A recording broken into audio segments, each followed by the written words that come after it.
Oh, sorry, I didn't see you there. Wow, how embarrassing. Regardless, today in Algebra 2 Honors, we're going to be talking about the composition of two functions. Okay?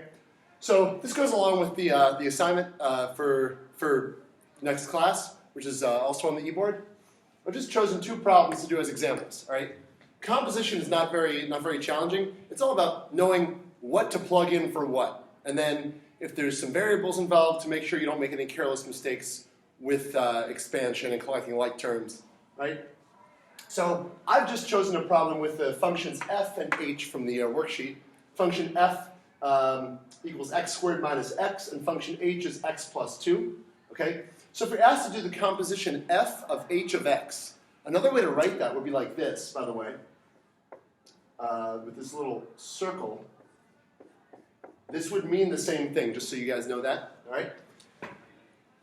And all you've got to do is you've got to work from the inside out. You've got to look at the inside function. Here it's function h, right?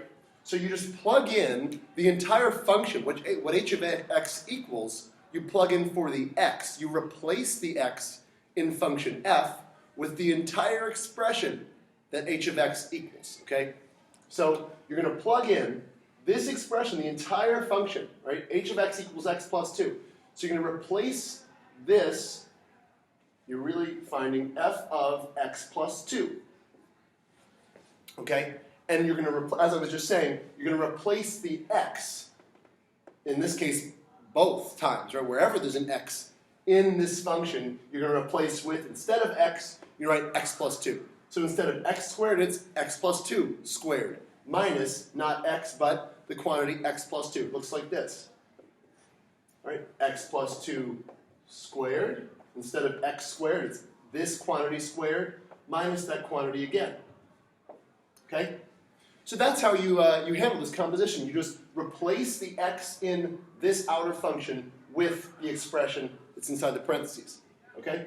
So, and now the instructions say if there are only variables involved to write this as a polynomial, as a simplified polynomial in descending order. So x plus 2 squared, that's like x plus 2 times x plus 2. We would FOIL that out. And we get x squared plus 4x plus 4. That's what this squared is. And then now be careful.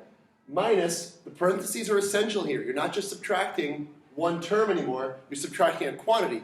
So you've got to make sure you sort of distribute the negative to both terms. It's like negative 1 times these two.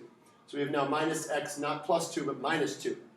And now we just collect like terms, and we get x squared plus 3x plus 2. That's the answer. Okay?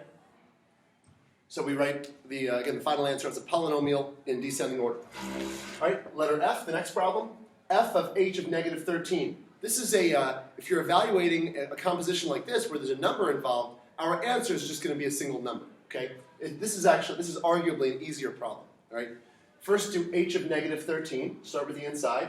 So let's put a little like thinking cloud up here. H of negative 13, well, if h of x is x plus 2, h of negative 13 is negative 13 plus 2, which is negative 11. Okay? So now we're going to replace this entire expression here with just negative 11. That's what h of negative 13 is. It's negative 11. So we now have, I'll write this just below here. We now have f of negative 11.